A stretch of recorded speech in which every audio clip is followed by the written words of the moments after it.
네, 영상의 주인공 퍼플맨 김혁 씨를 앞으로 모셨습니다. 짧게 자기 소개를 먼저 인사를 부탁드릴게요.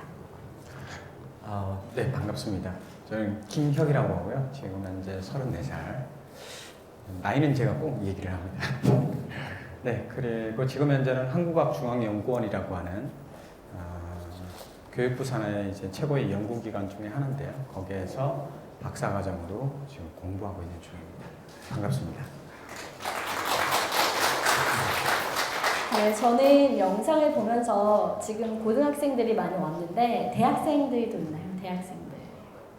저희 학교가 생각이 났는데 제가 한 3년쯤 전에 대학 졸업을 했는데 저희 학교에서도 그 학생 식당에서 저렇게 계란을 삶은 계란을 무제한으로 줬었는데 저 영상에도 그게 나와서 참 신기하다. 그리고 저도 계란을 좋아해서 많이 먹기도 했지만 식사하러 가면은 저 삶은 계란 7개, 8개씩 가지고 와서 이렇게 까먹는 친구들이 있어서 아휴 쟤 좀 봐라고 했던 기억이 나는데 혹시 김혁 작가가 저랑 같은 학교를 나온 건 아닐까라는 그런 생각도 해봤습니다. 혹시 학교가 여쭤봐도 되나요? 가톨릭 대학교입니다. 동문이 많네요. 네.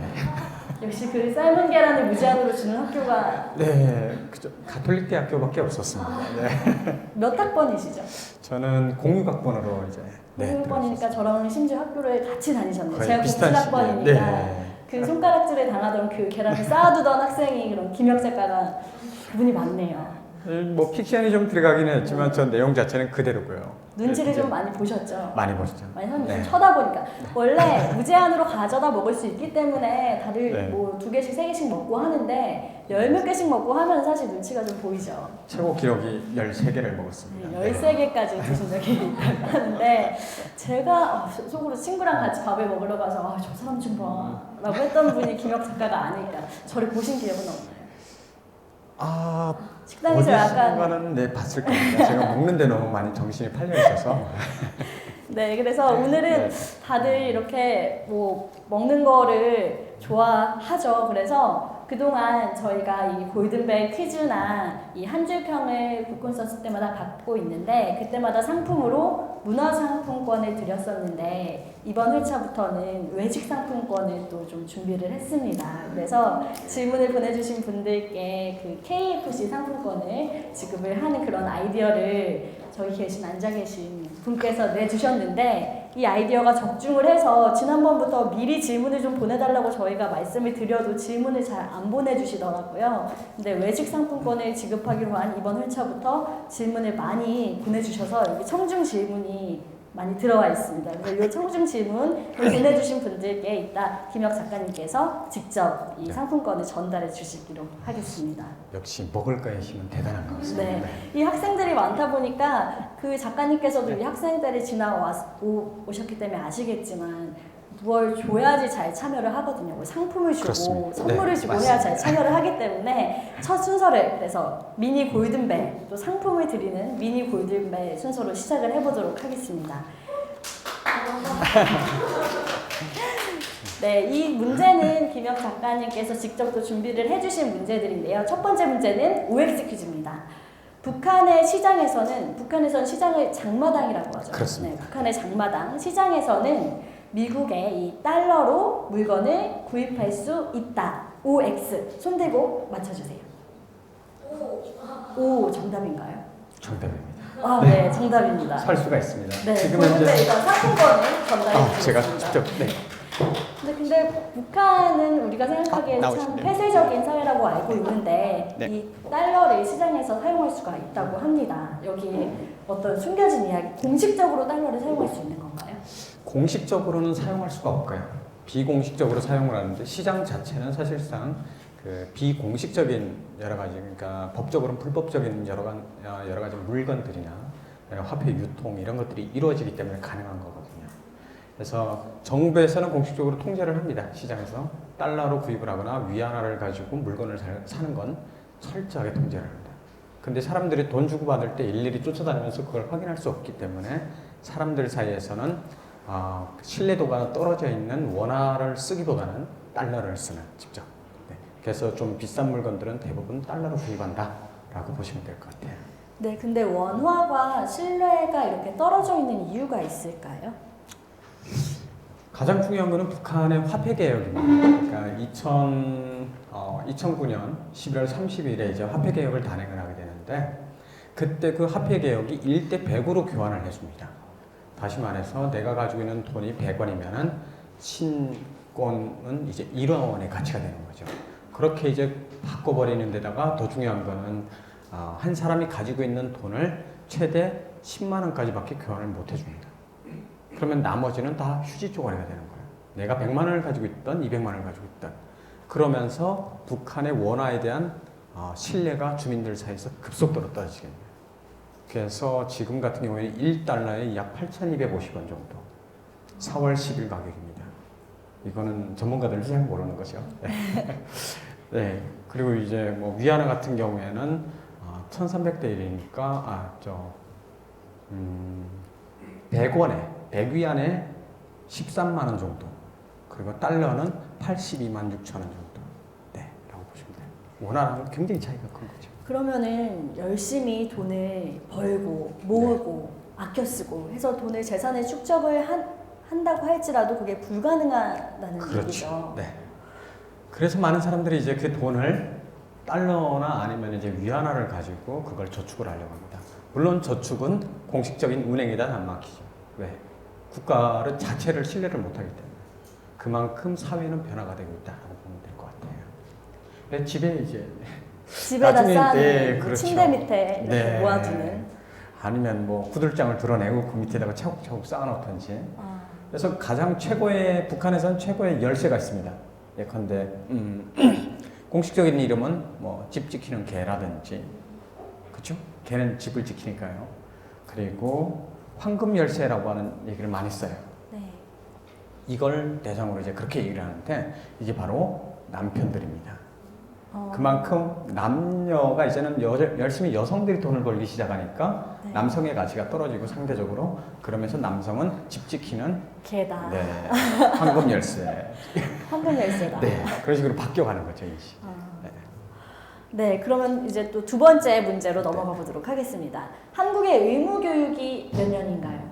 의무 교육 몇 년인가요, 학생?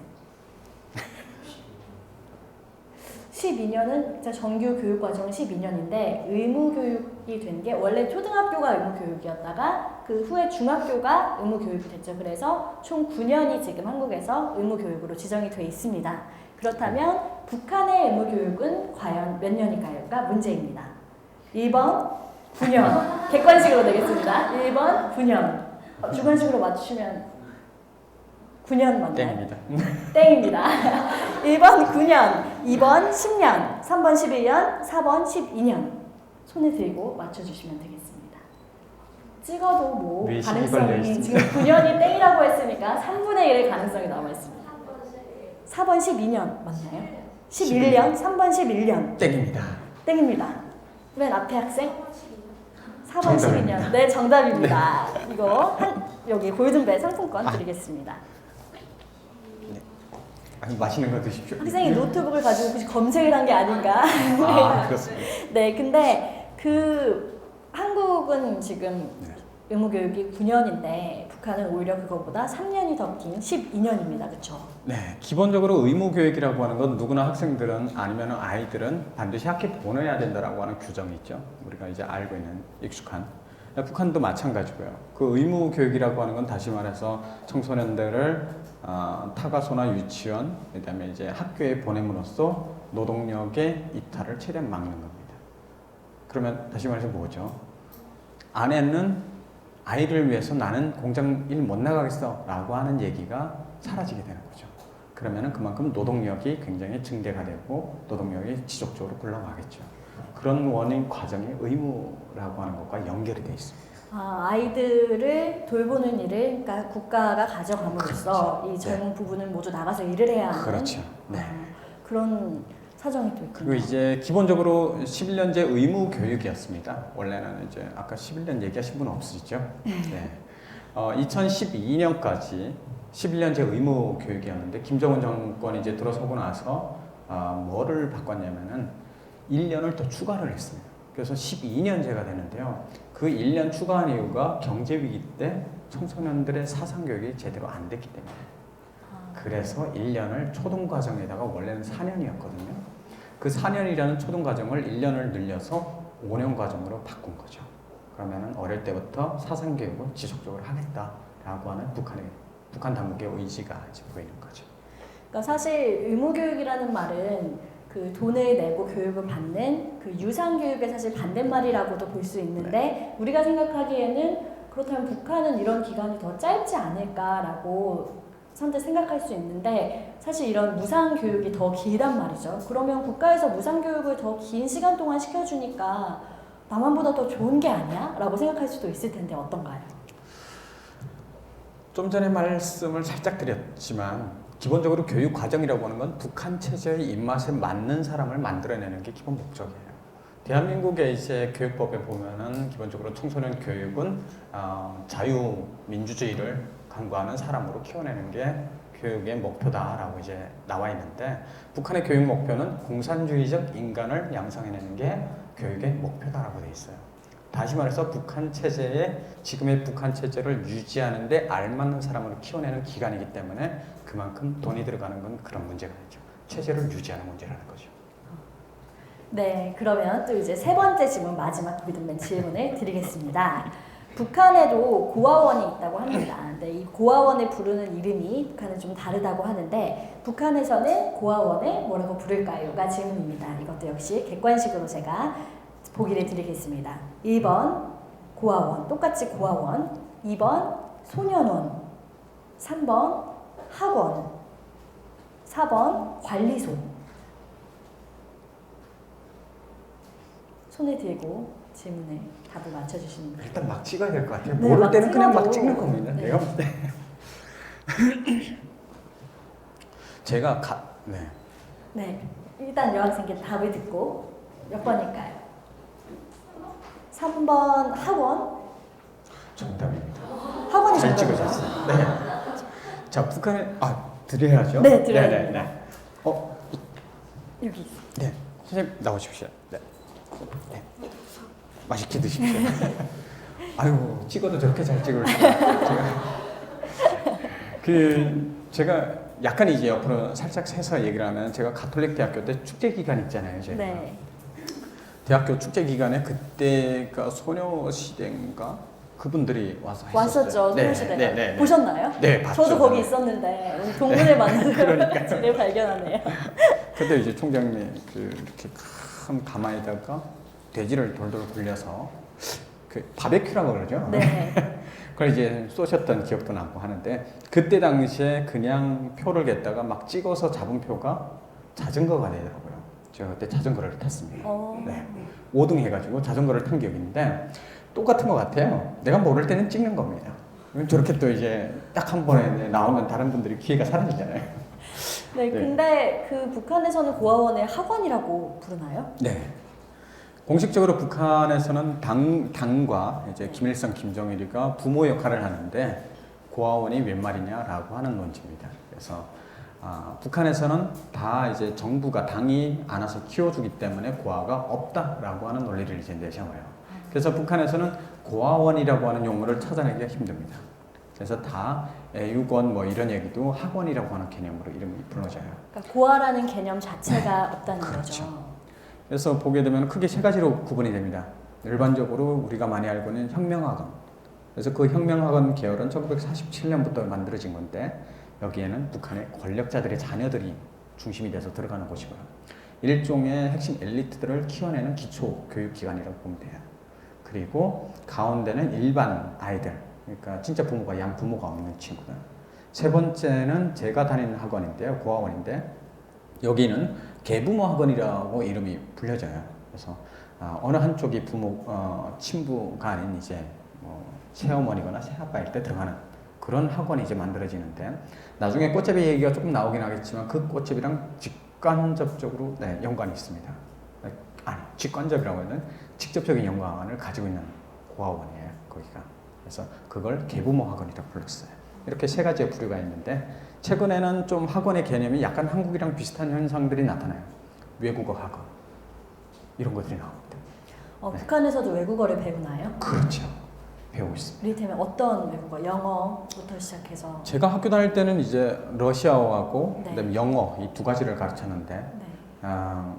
제 본인이 이제 어떤 학급에 들어가느냐에 따라서 그 학급이 영어반이다 그러면 영어만 배워야 되고요. 로어반이다 그러면 로어만 배워야 됩니다. 저 같은 경우는 영어반이었는데 저는 부지런히 이제 자유를 강구를 하다 보니까 배울 기회가 거의 없었죠. 근데 제가 듣기로는 예전에는 북한에서 영어 공부를 하는 게 금지가 돼 있었다라는 얘기를 들은 적이 있는 것 같은데 북한에서도 영어 공부를 하고 하는 것들이 어떤 좀 개방이 되고 있는 신호로도 볼 수 있을까요? 지금 현재는 많이 바뀌었습니다. 예전에는 공식적으로 학교라고 하는 공간에서는 그 이외의 공간에서는 사실 배울 기회가 없었어요. 이건 약간의 이제 반미적인 어떤 의식, 반미적인 교육의 발달이 돼 있었기 때문에 미국어라고 하는 거에 대한 그게 있었습니다. 그래서 그때 당시에 선호했던 것들은 로어였어요. 그래서 러시아어를 좀 하게 되면 나중에 러시아에 가서 노동자로 일할 수 있고 그러면 위아더 볼 수 있다는 거죠. 그때 당시에 이제 갔던 사람들은 부자가 됐으니까. 그렇게 로어반이 훨씬 인기가 많았고 영어반은 굉장히 낮았어요. 근데 외부에 밖에 나와서 그런 교육을 받을 기회는 전혀 없었고요. 근데 지금 현재는 많이 바뀌었습니다. 시장이 발달하면서 이제 대학 교수도 아르바이트를 하기 시작합니다. 그만큼 선생님들 자체가 학생들을 대상으로 교육을 하는 뭐라고 하죠? 이렇게 가르쳐 주는 거예요. 1대1 등원. 그렇게 하면서 이제 돈을 받아서 교수들도 먹고 사는. 북한에서는 그런 형태로 지금 많이 바뀌어 있죠. 네.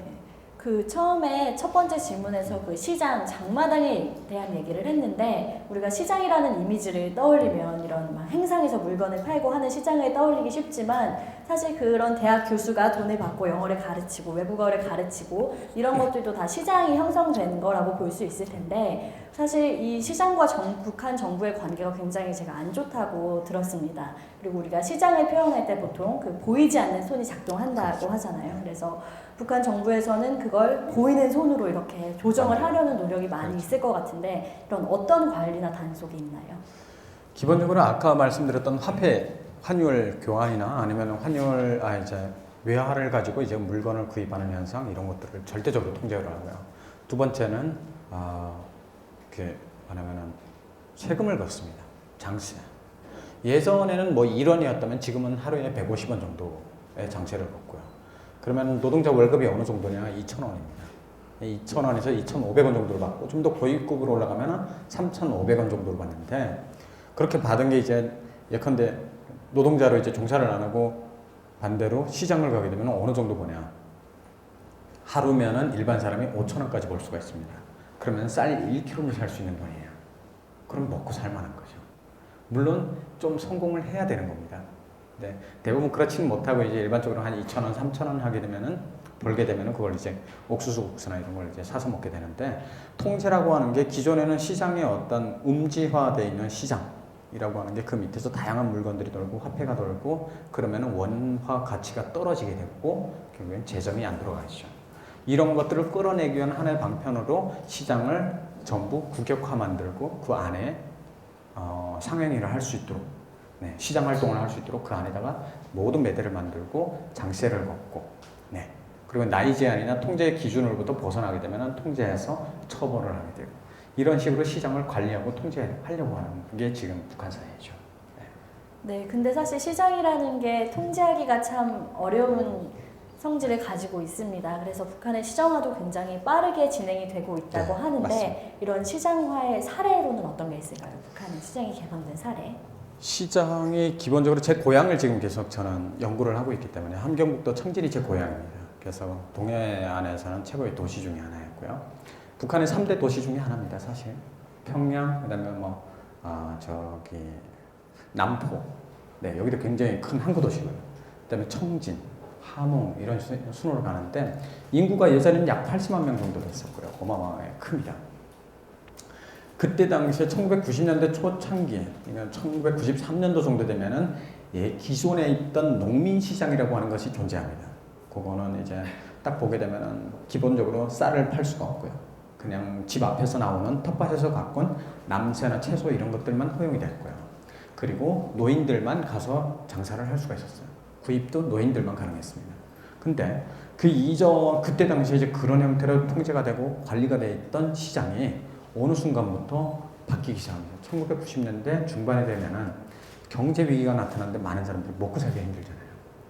그러면서 사람들이 물건을 구입하기 위해서, 식량을 구입하기 위해서 밖으로 나오기 시작합니다. 일을 가지 않고 시장으로 나가기 시작한 거죠. 그렇게 하면서 시장에 점점 많은 사람들이 모이기 시작하고 그 과정에서 물건들이 다양하게 나오는데 이 물건들은 외국 물건이나 이런 게 아니었어요. 초창기는. 본인들이 가지고 있던 물건. 네. 가지고 있던 물건들을 나오고 물건을 내다 팔다 하면 나중에는 없으면 어떻게 돼요? 팔 게 없으면 굶어 죽는 겁니다. 그때 선택할 수 있는 게 꽃잡이라는 친구들이고요. 그때 그렇게 모이기 시작하면서 시장이 점점 확산이 됐는데 이 시장이 지금 어떻게 변했냐? 예전에는 그 시장의 개수가 5개 정도였어요. 청진시에. 그래서 도시의 변두리에 만들어 놨었습니다. 일반인이 접근하기 어려운 곳에.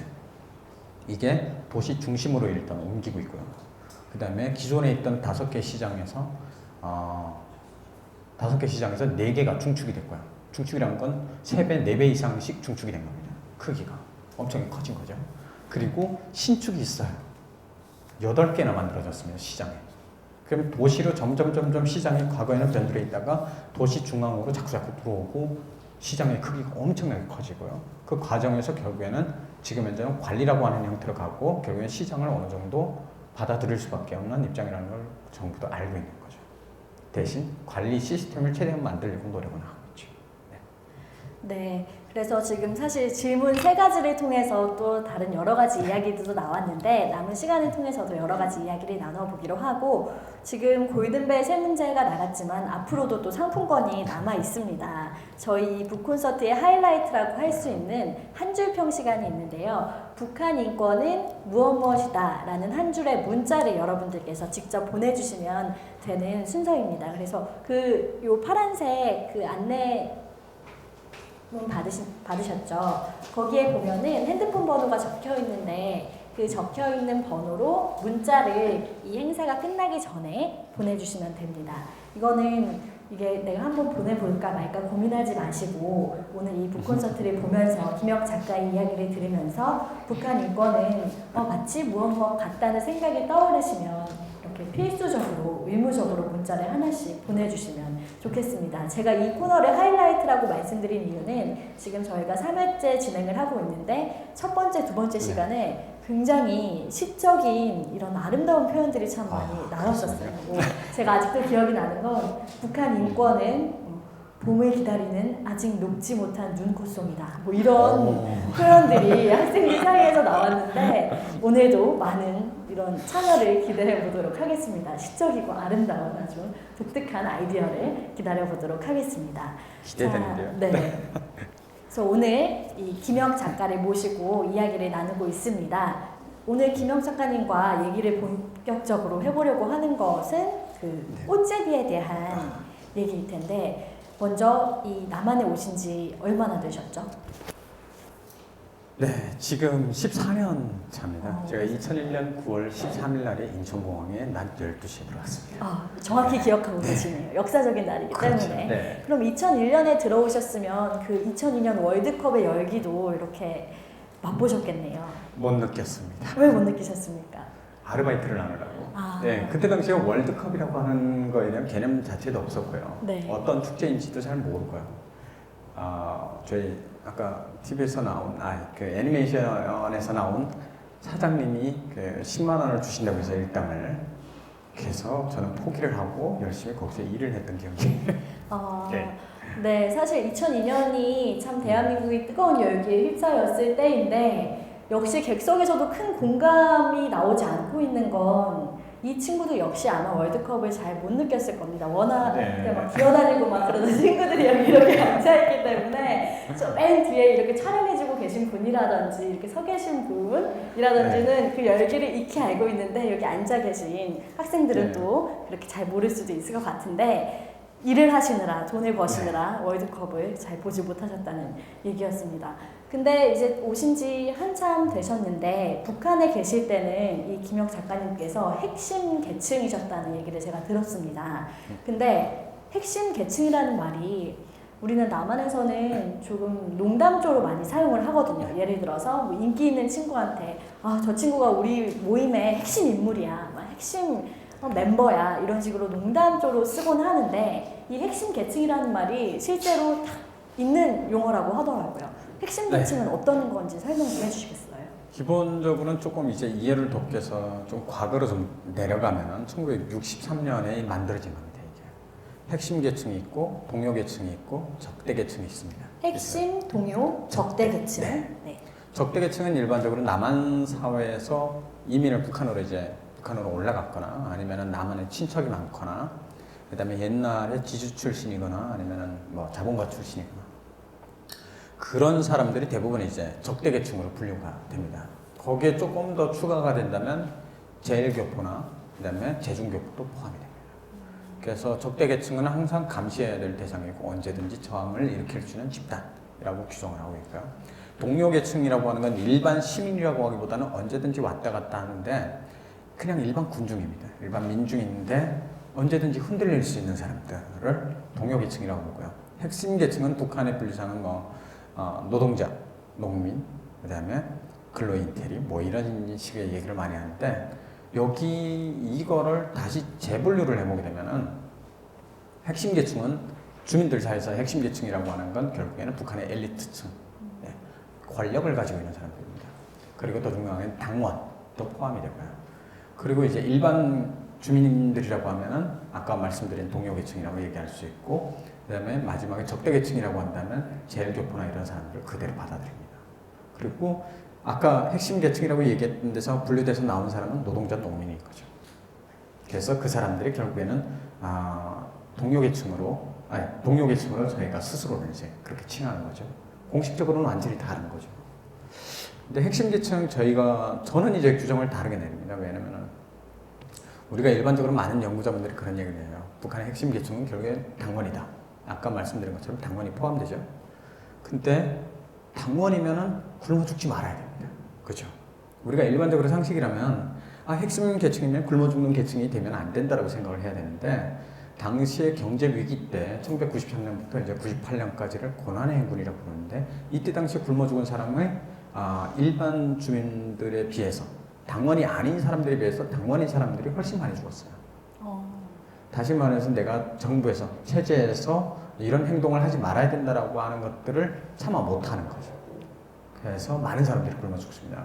그 중에 한 명이 저희 아버지 같은 사람이었고요. 물론 저희 아버지는 어떤 출신이었냐면은 난파간첩 출신이라고 이제 저는 기억을 하고 있고요. 사실상 사회에는 드러낼 수 없는 존재입니다. 그래서 북한에서는 이런 사람들을 가리켜서 이름 없는 영웅들이라고 불러요. 네. 사회적으로는 알려질 수 없는 사람들.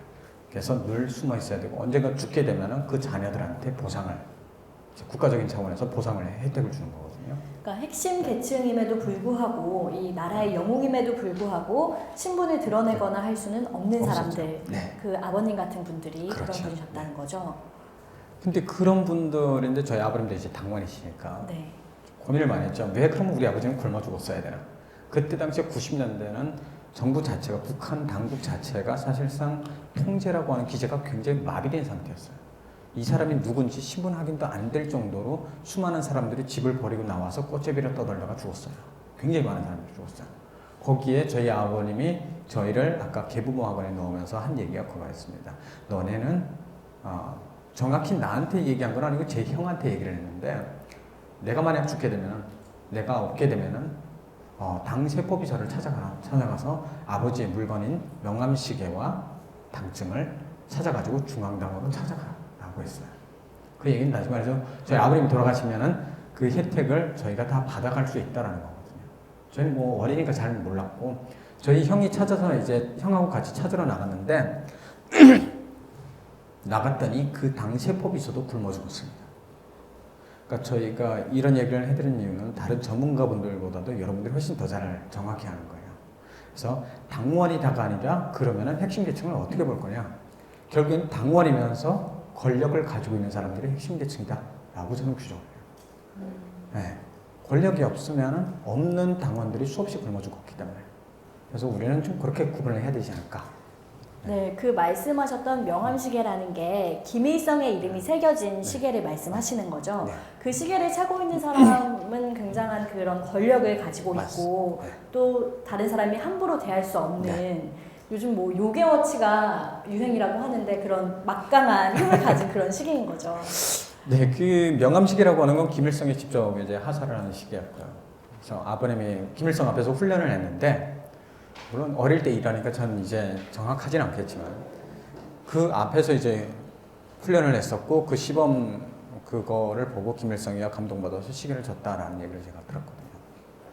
그 시계의 권력은 어느 정도냐면은 일반 통제기관들이 쉽게 건드리지 못하는 사람입니다. 그 시계를 차고 있으면은 아무도 일단 뭔가 문제가 있어서 사건이 있어서 그 사람을 잡았어요. 그 시계를 차고 있습니다. 그러면 일단 놔두고 그 사람을 놔두고 조사를 절대 못합니다. 인간한테 위에다가 중앙당에다 전화를 합니다. 그래서 이러이러한 사람이 있다. 시계 차고 있다. 그러면은 위에서 데려가서 조사를 합니다. 지방에서는 조사를 못해요. 그러면 그 시계의 권력이 그만큼 막강한 이제 권력을 김일성의 어떤 인정받은 사람이기 때문에 쉽게 건드리지 못하는 엄청난 파워를 가지고 있는 거죠. 그래서 이 김혁 작가님도 북에 계실 때 핵심 계층이셨기 때문에 그래도 유복한 생활을 하지 않으셨을까, 이런 굶거나 할 그런 일은 없지 않으셨을까라고 생각을 저는 했거든요. 근데 아니라고 말씀을 하셨습니다. 그 심지어 꽃제비 생활을 하셨다고 했는데, 꽃제비에 대해서 여러분 알고 계신가요? 꽃제비가 뭐야? 정의가 뭐야? 라고 물어보면은 대답하기 쉽지 않겠지만, 많은 친구들이 그 꽃제비를 사진으로 기억을 하고 있을 것 같아요. 그 북한에서 굉장히 그 흑백 사진인데, 머리가 헝클어져 있고, 누더기를 입고 있고, 맨발에 굉장히 그 음식을 갈구하는 듯한 그 굶주린 표정의 아이들, 그런 아이들을 우리가 꽃제비라고 부르고 있습니다. 정확히는 꽃제비를 어떤 사람들이 칭하는 말인가요?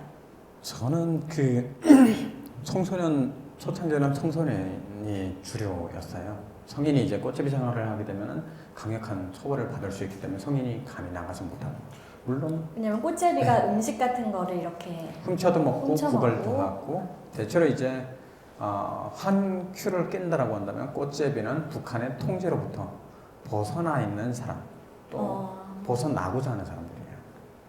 벗어난다라고 하는 건 대부분 이제 꽃제비가 그냥 꽃제비가 되는 게 아니라, 네. 아까 말씀드린 대로 경제 위기 과정에서 먹고 살기 힘드니까 결국에는 집을 버리고 나와요. 구걸을 하면서 거리를 주워 먹는 게 집에 앉아서 굶어 죽는 것보다 나으니까. 그러면서 꽃제비 계층이 다양해지고 노인에서부터 어린 애기까지 있고요. 그러니까 이렇게 바뀐 계층들이 어마어마한 거죠. 그래서 단지 굶주려서 이렇게 거리를 돌아다니는 방황하는 아이들이 아니라 어떤 이런 북한 정권에 대한 좀 저항 의식을 가지고 있는, 굶어 죽느니 내가 이런 길을 택하겠다는 어떤 그런 의식을 가진 집단이라는 그런 말씀이시죠. 사실 의식이라고 하는 거는 어느 정도 영향은 있습니다. 네. 그리고 이제 제 경험상은 꽃제비를 한번 하게 되면은 다시 그 통제되어 있는 집단에 들어가서 정착하는 게 어렵습니다. 그만큼 북한 사회 자체가 통제 사회이기 때문에 거기에서 벗어나서 생활을 해보면은 엄청난 자유를 느낍니다.